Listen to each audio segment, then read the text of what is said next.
एक छोटा सा गांव जहाँ हर कोई एक दूसरे को जानता है, जहाँ दरवाजे खुले रहते हैं और बच्चे बेफिक्र होकर खेलते हैं।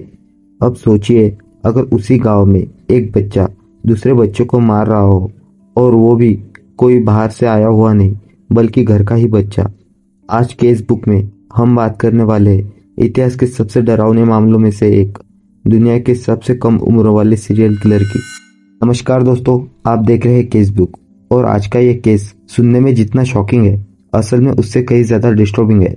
इस वीडियो में बच्चों से जुड़ी काफ़ी सेंसिटिव बातें हैं, तो अगर आप अनकंफर्टेबल फील करते हैं तो कृपया करके ये वीडियो स्किप कर सकते हैं। बाकी जो लोग देख रहे हैं, ये कहानी आपको अंत तक सोचने पर मजबूर कर देंगी। साल 2006, जगह बिहार, बेगूसराय जिला। ये एक छोटा सा गांव था जहाँ ज़्यादातर लोग मजदूरी या खेती करके किसी तरह अपना गुजारा करते थे। यहाँ लग्जरी की कोई चीज़ नहीं थी।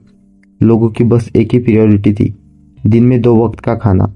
लेकिन गरीबी के बावजूद लोग दिल के बहुत अच्छे थे, एक दूसरे का ध्यान रखते थे, एक दूसरे की मदद करते थे।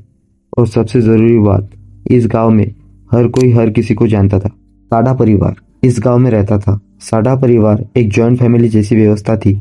चाचा, ताऊ, मौसी, मामा सबके घर आसपास थे। बच्चे आपस में कजन थे, लेकिन दोस्त जैसे रहते थे। साथ खेलते, साथ घूमते, सब कुछ बिल्कुल नॉर्मल चल रहा था, लेकिन ज्यादा दिनों तक नहीं। एक दिन साडा परिवार की 6 साल की बच्ची अचानक गायब हो जाती है। पूरे गांव में हलचल मच जाती है, लोग खोजबीन करने लगते हैं। लेकिन तभी परिवार के मुखिया सबको रोक देते हैं और कहते हैं, अब मत ढूंढो, हम खुद देख लेंगे। ना पुलिस को खबर दी जाती है, ना गांव वालों को आगे ढूंढने दिया जाता है। लोगों को अजीब तो लगता है, लेकिन रिस्पेक्ट में कोई सवाल नहीं करता। कुछ समय बाद उसी परिवार में एक नवजात बच्चे का जन्म होता है। पूरा गांव खुश हो जाता है, लोग कपड़े, गिफ्ट्स लाते हैं। लेकिन सिर्फ 3 महीने बाद वो बच्ची भी गायब हो जाती है। अब 2 बच्चियां एक ही परिवार से, फिर भी एफआईआर नहीं, पुलिस नहीं, और सबसे डरावनी बात, उसके बाद साडा परिवार ने इन दोनों बच्चियों का कभी जिक्र तक नहीं किया, जैसे वो थी नहीं। साल 2007, अब एक दूसरी बच्ची गायब होती है।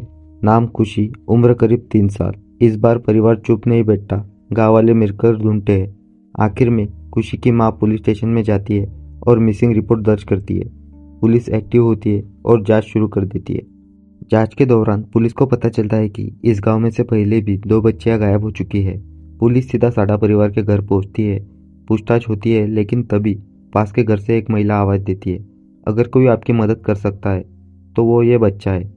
और सामने लाया जाता है 8 साल का एक लड़का, अमरजीत साडा। पुलिस उससे सवाल करती है, लेकिन वो ना जवाब देता है, ना डरता है, बस घूरता रहता है और खुशी का नाम सुनकर हंसने लगता है। पुलिस जाने लगती है, तभी अमरजीत बोलता है, मुझे अगर बिस्किट दोगे तो मैं बता दूंगा खुशी कहाँ है। पुलिस बिस्किट देती है। अमरजीत उन्हें एक झाड़ी वाले इलाके में ले जाता है। घास हटाई जाती है और नीचे खुशी की लाश दिखती है। पुलिस सन्न रह जाती है। थाने में पूछताछ के दौरान अमरजीत बिना डरे सब कुछ बता देता है। वो कहता है, मैंने खुशी को सुलाया, उसने पहले गला दबाया, फिर ईंट से हमला किया, और फिर वो ये भी मान लेता है कि उसने पहले भी दोनों बच्चियों को मारा, जो उसकी अपनी बहनें थी। परिवार सच स्वीकार करता है। डर के कारण उन्होंने सब कुछ छुपाया, लेकिन अब बहुत देर हो चुकी थी। अमरजीत सिर्फ 8 साल का था, इसलिए उसे जेल नहीं भेजा गया। उसे स्पेशल जेवलिन केयर में रखा गया। साइकेट्रिस्ट उसका इलाज करते रहे और 2016 में 18 साल का होने पर उसे नई पहचान देकर किसी दूसरे शहर में भेजा गया। आज वो कहाँ है, किसी को नहीं पता।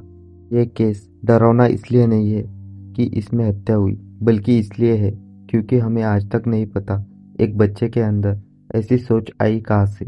ये केस हमें ये सिखाता है कि समस्याओं को छुपाने से वो खत्म नहीं होती। कभी कभी सच बोलना सबसे मुश्किल है, लेकिन सबसे ज़रूरी भी होता है। आपकी क्या राय है, कमेंट में ज़रूर बताएं। आपको लगता है कि ऐसे रियल स्टोरीज लोगों तक पहुंचानी ज़रूरी है तो वीडियो को शेयर करें। अपने परिवार और बच्चों का ध्यान रखें। मैं फिर मिलूंगा एक नए केस के साथ। तब तक के लिए सुरक्षित रहिए, सतर्क रहिए। जय हिंद।